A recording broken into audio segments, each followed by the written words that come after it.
आप दोनों का बहुत शुक्रिया। राहिल, पहले आप बताइएगा, आप गए स्पॉट पर, क्योंकि डॉक्टर साहब अभी सबसे अहम सवाल उठा रही हैं। बड़ा सवाल ये है कि चलें, अगर गन नहीं है, इसके अलावा वहाँ पर खोल भी नहीं मिले बुलेट के, मगर क्या वो, अगर वही यही प्राइमरी क्राइम सीन है, सेकेंडरी क्राइम सीन नहीं है, तो वहाँ खून बहुत ज़्यादा होना चाहिए था। क्या खून उतना था जब आप वहाँ गए? जी शाजिब साहब, इस लाश को जब मिली थी तो उसके बाद जब वहाँ पे पहुँचे और पुलिस हुक्काम से हमारी बात हुई तो उस जगह पे उतना ब्लड नहीं था जितना कि एक मर्डर स्पॉट पर होना चाहिए, कि जहाँ पे फायरिंग की जाए, किसी को मारा जाए, कत्ल किया जाए, तो वहाँ पे ह्यूमन बॉडी से खून बहुत ज़्यादा बहता है, स्पॉट पे मिल जाता है। लेकिन वहाँ पे खून की उतनी सफिशेंट क्वांटिटी नहीं थी, उतना मिकदार में खून नहीं था कि उसको कहा जा सके कि ये मर्डर यहीं पर हुआ है या ये सुसाइड जो भी है वो यहीं पर ही हुआ है। क्योंकि वहाँ पर जो मिट्टी है, घास है, वहाँ से सैंपल कलेक्ट होते हैं, वो इतना मिकदार में नहीं थे कि वहाँ से सैंपल भी कलेक्ट किए जा सकते। जो मुट्ठी में उनके घास है उसके कुछ सैंपल लिए गए थे। लेकिन इसके साथ साथ मैं ये भी बता दूं कि इनकी जो बॉडी मिली है, और जिस तरह से अभी हमने डिस्कस भी किया अपने डॉक्टर साहब के साथ कि उसमें पोस्टमार्टम रिपोर्ट में जो वो कॉन्ट्रडिक्शन आ रही है, तो यकीनी तौर पर ये एक बहुत बड़ा सवालिया निशान इसके बाद फिर खड़ा हो जाता है इस पूरे केस की तफ्तीश पर। क्योंकि पुलिस को एविडेंसेस मिल रहे हैं कि वो कुछ फाइनेंशियल क्राइसिस में था, तो वो उस चीज़ को सपोर्ट करते हैं कि ये एक सुसाइड केस है। जैसा कि उस पोस्टमार्टम रिपोर्ट में भी है कि गोली जो है वो सीने पर लगी और कमर से बाहर निकली, और सीने पर उसको ब्लैकिश जो है वो स्पॉट करार दे दिया गया कि ये इसी किस्म का होता है। लेकिन अगर आप गन की बात करें तो 9mm गन हो, 30 बोर हो, तो उसके डायामीटर का जो भी वो वहाँ से गन पाउडर निकलेगा, तो जो ब्लैकिश और जो तस्वीरें हमारे पास मौजूद हैं वो सीने पे उस किस्म का नहीं है, वो उससे कहीं ज़्यादा ब्लैकिश है, और वो डायमीटर में भी नहीं है कि जिस तरह से गन पाउडर उस तरह निकलता है, वो उससे बिल्कुल डिफरेंट है। तो उसके साथ साथ जो उन्होंने MLO ने जो उसमें साइज़ लिखा है सीने का, वो 1.8 सेंटीमीटर, और जो उसका एंट्री का पॉइंट लिखा है वो 1 सेंटीमीटर लिखा है। तो बात यहीं पर ही जो है वो एक दफ़ा फिर यहाँ पे सवाल निशान खड़ा होता है कि गोली जो एंटर होती है, चाहे वो ह्यूमन बॉडी में एंटर हो या किसी और ऑब्जेक्ट में, एंट्री के वक्त वहाँ पे अगर ह्यूमन बॉडी में तो ज़ख्म का निशान जो है वो छोटा होता है, और जहाँ से एग्जिट करती है गोली बुलेट, वहाँ पे जो है वो बड़ा निशान होता है। तो डेफिनेटली, और सीने पर रख के खुदकुशी के वाक़यात बहुत रेयर केसेस होते हैं, बहुत रेयर केसेस। इस सिलसिले में मैंने कई पुलिस हुक्काम से बात की, ऑफिशियल से बात की, इन्वेस्टिगेटर्स से बात की, DIGs लेवल के जो रिटायर्ड ऑफिसर्स हैं जिन्होंने कई बड़े केसेस हल किए, उनका भी ये कहना था कि यूजुअली जो होता है सुसाइड केस में, वो आदमी अपने सर पर रख के गन चलाता है, सीने पर रख के बहुत ही रेयर केसेस होते हैं कि बड़ा वेपन हो तो उसको चलाने में प्रॉब्लम होती है। उसमें मैं ये बात, डॉक्टर साहब, आपका जो एक्सपीरियंस है, जो केसेस आते हैं उसमें ये दुरुस्त कह रहे हैं राहिल कि बहुत कम होता है? बिल्कुल, मोस्टली इट्स लाइक गन्स, पाँव से चलाएंगे या हाथ से चलाएंगे और फिर यहाँ रख के या यहाँ रख के, but gun is using a gun to kill yourself, it's a rare thing, it's a rare thing. और आप काशिम साहब, आप बताइएगा, हमें जो पुलिस के आला ज़राए से जब हमने ये सवालनामा उनके आगे रखा कि भाई खून कम वहाँ पर क्यों था, पहले तो आप बताइएगा कि आपने क्या ऑब्जर्व किया। तो उन्होंने ये जवाब दिया कि क्योंकि वो वहाँ पर घास बहुत ज़्यादा है और जो सॉफ्ट मट्टी है वहाँ, तो उसमें जज्ब हो गया होगा खून। आपने क्या देखा और ये किस हद तक दुरुस्त है, क्योंकि आप ज़ाहिर क्राइम्स को कवर करते रहे? शादिब, देखें, जब से ये इंसिडेंट हुआ उसके बाद से लेके अब तक मैं 2 से 3 बार इस स्पॉट पर जा चुका। जब यहाँ झाड़ियाँ मौजूद थी तब भी मैंने देखा कि जब ये इंसिडेंट हुआ उसके फौरी बाद हम गए और देखा झाड़ियाँ भी थी, तमाम तर चीज़ें थी, लेकिन ब्लड की जो क्वांटिटी वहाँ होनी चाहिए थी वो वहाँ नहीं थी। पुलिस सर्जन हमारे साथ मौजूद है, वो इस चीज़ को कंफर्म करेंगी कि एक ह्यूमन बॉडी के अंदर 5 लीटर जो है वो ब्लड होता है, और अगर किसी शख्स के ब्लीडिंग होती है, जो कि मेडिकल रिपोर्ट में भी लिखा गया है कि ब्लीडिंग होने की वजह से जो है वो उसकी वजह मौत हुई है, तो अगर ऐसे ही था तो वहाँ उस स्पॉट पर इतना ज़्यादा ब्लड नहीं था। दूसरी सबसे इम्पोर्टेंट चीज़ ये, हम कमोपेश 5-6 रोज से मुख्तलिफ पुलिस ऑफिशियल से, हायर अप से और मेडिकल एक्सपर्ट से बात कर रहे हैं, तो उनकी जानिब से हमें ये नज़र आने लग गया है या तफ्तीशी हुकाम से कि जो पुलिस है या पुलिस की जो इन्वेस्टिगेशन है या फिर मेडिकल की जो टीम है, इन दोनों की आपस में कोई कोऑर्डिनेशन बहुत ज़्यादा बेहतर नहीं है, जिसकी वजह से ये तमाम तर मामला हो रहे हैं। जब 15 पर कॉल चलती है और कॉल चलने के बाद इसकी इत्तला मिलती है, जो 2 मोटरसाइकिल सवार पुलिस एहलकार वहां पहुंचते हैं, उनके पास एक तलाश डिवाइस होती है। जब उनकी जानिब से ये कहा जाता है कि तलाश डिवाइस का काम क्या होता है कि फिंगरप्रिंट से किसी शख्स की शनाख्त करना, अगर उसकी शनाख्त वहां नहीं हो पा रही थी और उसके फिंगरप्रिंट्स नहीं मौजूद थे, तो ये केस उसी वक्त मशकूक हो जाना चाहिए था। हमें इनिशियली तौर पर ऐसा लगता है, या पुलिस के आला अफसरान को भी ये लगता है कि इस लाश को नॉर्मल ऐसे लिया गया कि जैसे कोई नशे का शख्स की लाश मिलती है और उसके बाद पुलिस आर्जी तौर पर जो है वो उसे अस्पताल मुंतकिल करती है और फिर उसका पोस्टमार्टम भी जो है वो इसी तरह का ही अमूमन किया जाता है। तो जो इसका पोस्टमार्टम हुआ है वो भी ऐसा लगता है कि बहुत ज्यादा जल्दी में कर दिया गया, उसमें क्वांटिटेशन नहीं की गई है। जो फैमिली है वो इस पर बार बार ये दावा कर रही है कि उसके जिस्म पर मुख्तलिफ तशद्दुद के निशानात थे। मैडम ने भी अभी आपसे जिक्र किया कि अगर उसकी बॉडी डिकम्पोज हो रही होती तो मुकम्मल बॉडी डिकम्पोज होती, जबकि वो अपनी बैक साइड की तरफ से जो है वो नीचे गिरा हुआ था। तो इस हवाले से भी एक बहुत ज्यादा इंपॉर्टेंट पॉइंट है। जबकि जो पहले एक सीसीटीवी फुटेज आई उसमें यह कहा गया कि मोटरसाइकिल सवार जो है वो 20 सेकंड के लिए रुके और चले गए, फिर उसके बाद उनको दोबारा से शामिल तफ्तीश करने के लिए उनकी तलाश शुरू कर दी गई। अगर वो मशकूक नहीं थे तो उनकी शनाख्त क्यों की गई? फिर उसके बाद एक और सीसीटीवी आती है कि एक कचरा चुनने वाला शख्स वहां से गुजरा है। देखिए, जो वेपन है उसका वहां से गायब हो जाना, एक होल का गायब हो जाना, फिर उस जगह को क्लीन अप करना, उस जगह से तमाम तर जो पौधे थे वो हटाए गए। हटाने के बाद भी जब उस जगह को क्लियर किया गया है तो वहां इतनी ज्यादा ब्लीडिंग नहीं है। गुज़िश्ता रोज भी मैं वहां गया, जब जाके मैंने पूरा उसका विजिट किया और देखा कि उसका डिस्टेंस कितना है जहां उसने मोबाइल फोन फेंका या जहां उसकी डेड बॉडी मिली है, तो उसमें भी काफी ज्यादा पोजीशन ऐसी क्लियर होनी चाहिए थी कि पुलिस को इसको इन्वेस्टिगेशन बेहतर तरीके से करना चाहिए था। ना सिर्फ पुलिस बल्कि शाहजेब जो मेडिकल की टीम है उससे मैडम भी इस चीज को इत्तेफाक करेंगी कि ये मेडिकल अगर फैमिली की जानिब से जो कि दावा किया भी जा रहा है कि इसका मेडिकल दोबारा होना चाहिए, तो फैमिली की जानिब से भी ये कहा जा रहा है और अगर इसका मेडिकल दोबारा होता है तो इसमें ये पोजीशन चेंज होंगी। जो मेडिकल रिपोर्ट अभी आई है, मुमकिन तौर पर जो अगली मेडिकल रिपोर्ट होगी वो इससे काफी ज्यादा मुख्तलिफ नजर आएगी। और अब डॉक्टर साहब, ये जो बात है, कोई वजन नजर आता है इस बात में कि जी ग्रासी है और सॉफ्ट सॉइल है इसलिए खून जज्ब हो गया होगा, इसलिए नहीं नजर आया? क्योंकि दो नुमाइंदे ये बता रहे हैं, गवाही दे रहे हैं कि नहीं था वहाँ खून। ऐसे केसेस में उस एरिया को, जिस एरिया में वो खून गिर रहा होता है, वो जज्ब भी हो जाता है, तो हम वहाँ खोद के और उसकी डेप्थ देखते हैं। वो डेप्थ देखी जाती है कि कितना डीप जज्ब हुआ है। बहुत पुराने एक आध केस है, वो कभी मैं फिर आपके साथ डिस्कस करूँगी, बट वो डेप्थ आपको मिल जाती है कि कितना अंदर जज्ब हुआ। और एक रफ एरिया तो आप अपनी क्वांटिटी निकाल लेते हैं। So there are scientific ways of measuring कि कितना ब्लड यहाँ गिरा और कितना जज्ब हो गया। ये है ये वाली चीज़ को क्लियर करूँ मैं थोड़ा सा, और कि कुछ सैम्पल्स लिए गए थे।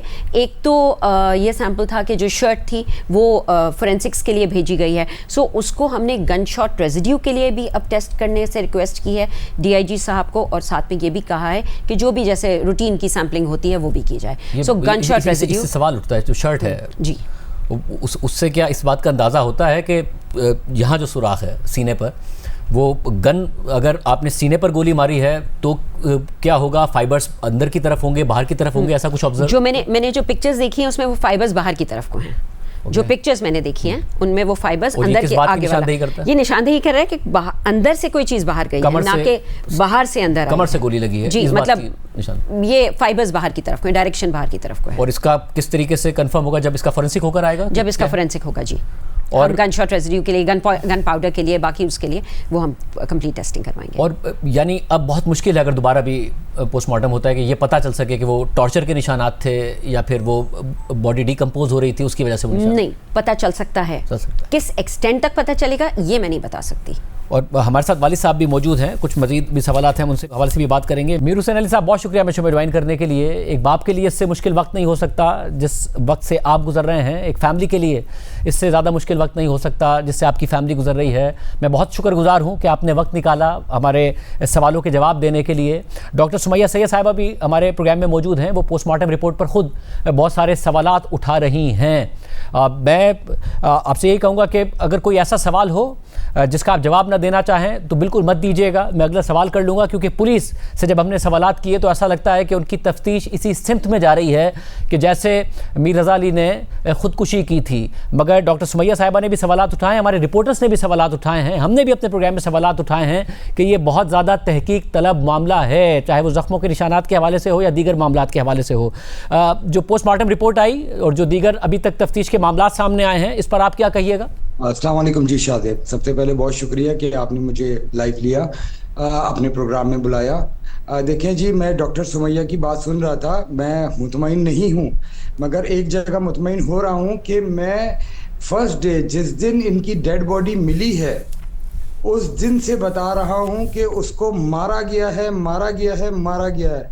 रजा मेरा बेटा मरूम वो सुसाइड नहीं कर सकता। वो पढ़ा लिखा लड़का, आईबीए टॉपर, हबीबियन, उसने एक कार्ड से 4 दुकानें बनाई हैं। प्लीज इस केस को किसी और तरीके से देखें। उसकी शनाख्त मिटाने की कोशिश की गई है, उसके फेस के साथ उसको जलाया गया है एज पर नर्सरी। जब हम गए हैं वहां पर तो उस नर्सरी वाले ने, जिसने सबसे पहले मेरे बेटे को देखा था उधर, तो उसने कहा ये बॉडी 29th को देखी है उसने, 28th को नहीं सर। उसने कहा 28th को भी मैंने इधर पानी डाला है मगर इधर उसकी बॉडी नहीं थी। Right sir Shajib. Second thing, जो तस्वीरें उस नर्सरी वाले ने ली थी, उस नर्सरी वाले से हमने पिक्चर्स ली हैं। वो हम अपने बच्चे को कपड़े से पहचान रहे हैं। आप बात समझे, हमारा बच्चा, उसको फेस पे इतना टॉर्चर था, उसके इतना टॉर्चर था, उसका गला यहाँ से दबाया, आइज बाहर आई हुई हैं उसको इस तरफ से उसका पूरा फेस जो है वो डैमेज हुआ हुआ। जब हम गुस्ल दे रहे थे तो मगज बिल्कुल हेयर्स में, हाथों में आ रहा था। तो मैं अपने बच्चे को, अपने जवान बच्चे को मैंने कांधा दिया जिसको मुझे देना चाहिए था, मैंने उसको दिया है जी। हमने गुस्ल जब हो रहा था, सबसे मेन बात जी शादेब ये है कि हमें विद इन आवर हमें वहाँ से पोस्टमार्टम रिपोर्ट के जहाँ पोस्टमार्टम हो रहा था हमें बॉडी फराहम कर दी गई। ठीक है जी। सेकंड थिंग, जब वहां पर हम तो उस ट्रामा से गुजर रहे थे अपने बच्चे के फेस से, कि जब जिन्ना अस्पताल में देखा हमने, तो जो लोग उधर पोस्टमार्टम के लिए गए हमारे एंड से, उधर जौहर के लोग आए, जौहर थाने के लोग मौजूद थे और उन्होंने कहा इसकी फॉरेंसिक गन शॉट की बना दें, उसकी गन शॉट की आप फॉरेंसिक दे दें। अच्छा, हम तो उस ट्रामा से गुजर रहे थे कि हमारे बच्चे के पाँव पे से स्किन निकली हुई, हाथ यहाँ तक जले हुए थे, ये पूरा हाथ जले हुए हैं सर। हम मतलब मैंने भी अपने बहुत रिश्तेदार हैं इंटरनेशनली, उनको भेज के इस चीज़ के बारे में चेक करवाया है सर। ब्रूटली मर्डर है ये। प्लीज इसको किसी और एंगल से देखें। सब जाहिर है दिखाया गया है। मुझे बताएगा कि इसके लिए, क्योंकि डॉक्टर साहब के सामने भी हमने सवाल रखा, उन्होंने कहा कि नामुमकिन नहीं है, मुश्किल ज़रूर है, मगर अभी भी बहुत सारी चीज़ें पता चल सकती हैं। आप चाहेंगे कि ताकि पता चले, क्योंकि इंसाफ का हकदार है मीर रज़ा, कि उन्हें आपको भी पता चले कि क्या हुआ था क्या नहीं हुआ था, उसके लिए दोबारा पोस्टमार्टम हो। शादेब देखें, मैं ये आपको बिल्कुल अपने मेरे साथ रज़ा की वालदा और सिस्टर होंगी तो मैं उनसे डिस्कस करके इस चीज़ के ऊपर, बिल्कुल हम इंसाफ चाहते हैं। हमारे बच्चा, मेरा बच्चा सर, उसने क्लूज दिए हैं हमें सर। देखें, अगर उसको सुसाइड करना हो, आप बात समझें, उसको सुसाइड करना हो, उसने दुकान से गन निकाली है, उसने, वो चाहता वो कैमरे की ऑफ करके गन निकालता, वो चाहता अपने, अगर उसने सुसाइड करना था तो वो चाहता, दुकान तो बंद थी 3:30 बजे, वो दुकान के अंदर अपने आप को शूट कर लेता। वो घर आया गन लेकर, वो वहां गाड़ी के अंदर शूट कर लेता। वो ऊपर आया घर के अंदर कमरे में शूट कर लेता।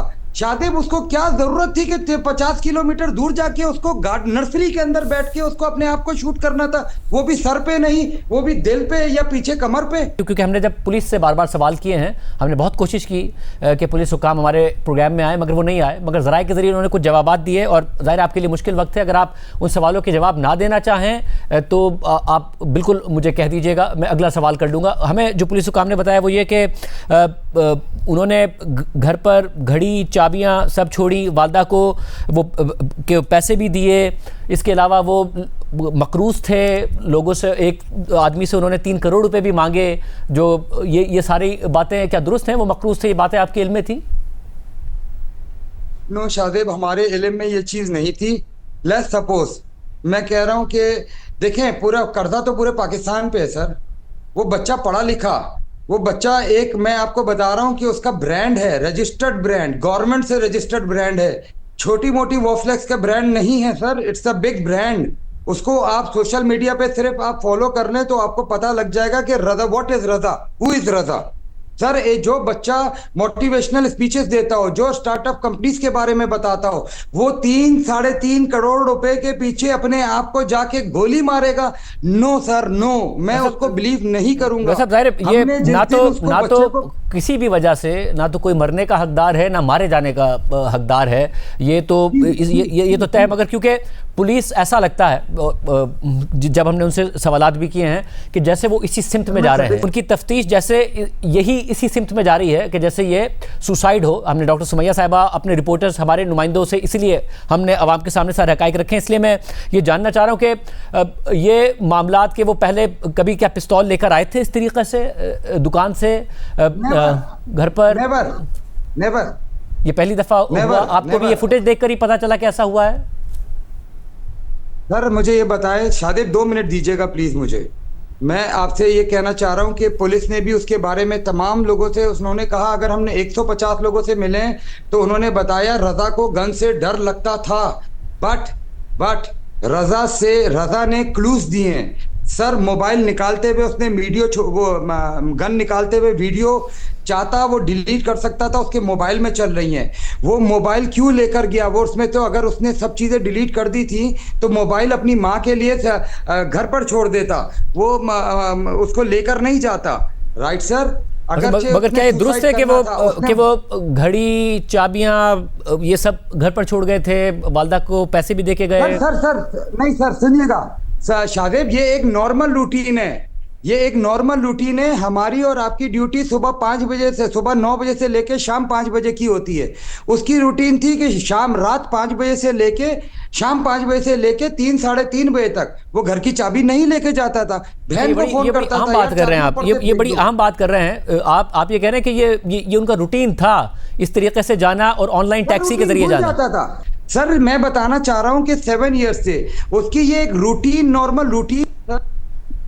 इधर आया 3:30 बजे, घर पर आया, गाड़ी ले जानी है, गाड़ी दोस्त के साथ वो चला जाता था। यहाँ पर गौसिया बिरयानी है, उस पे गौसिया बिरयानी खाना, केएमसी कॉम्प्लेक्स या झील पार्क के ऊपर पैडल खेलना, ये उसकी, तो उसमें घड़ी वड़ी पहन के जाना नहीं होता था। Right sir? अच्छा, और आप मेरी बात समझ रहे हैं? ठीक, और ये बिल्कुल। और ये भी बताइएगा, और ये क्या कभी कोई जिक्र किया उन्होंने कि उनको किसी से धमकी मिल रही हो, कोई ऐसी बात हो कि जिसकी वजह से वो गन निकाल कर आए थे? कोई ऐसी बात वालदा से की हो, आपसे की हो? नहीं सर, ऐसा कभी भी नहीं हुआ। मगर हम जो फील कर रहे हैं, हमारा बेटा है ना सर, देखे बॉडी भी हमने खुद ढूंढी है। Right sir? हमने जब एक चीज, आप मेरी बात समझिएगा सर, 365 की हमने FIR कटाई है 28 तारीख को दोपहर शाम में 3:30 बजे, 3:30-4 बजे के करीब इस तरह का टाइम था फिरोजाबाद थाने में। वायरलेस चला सर, एक गुमशुदगी का वायरलेस चलता है। उसके बाद पुलिस अपने तरीके से सर्च करने लग गई। हम सब जो है, हम तीनों, हम उसको अपनी तरीके से, जो नीचे कैमरेज लगे हुए हमारे घर के पास आगे पीछे, हम उसको सर्च करने लग गए। हमें वाइट ऑल्टो मिली। नेक्स्ट डे हमने उसको बाइकिया पे सुबह कॉल की। जब बाइकिया वालों को कॉल की तो वो हमें डिटेल नहीं दे रहे थे, ये रिकॉर्ड आ जाएगा। तो हमने उनसे रिक्वेस्ट की कि हमारा बच्चा मिसिंग है, हमने FIR कटाई हुई है, आप फिरोजाबाद में पता कर सकते हैं, बराए मेहरबानी इस नंबर पे कोई राइड बुक की है तो बताएं। बाइकिया इसलिए कॉल की कि रजा हमेशा बाइकिया के थ्रू हमें चीजें भिजवाता रहा है, आप रिकॉर्ड निकलवा सकते हैं। और आपको जब ड्राइवर से बात की, ये बात दुरुस्त है? भाई साहब ये बताएगा, जब आपने ड्राइवर से बात की, क्या बात दुरुस्त है कि उन्होंने ये बताया कि रजा ने गाड़ी में बैठ के कहा कि अपनी पसंद का म्यूजिक भी लगवाया उन्होंने? पर म्यूजिक भी लगवाया और अपने मोबाइल से लगाया, और उसने कहा कि जरा तेज चलाओ, मुझे, मेरी मीटिंग है, मुझे पहुंचना है। तो उसने बोला मैं, यार ये छोटा सा डब्बा है, मैं कितना तेज चलाऊंगा। वो ऑल्टो थी। Right sir?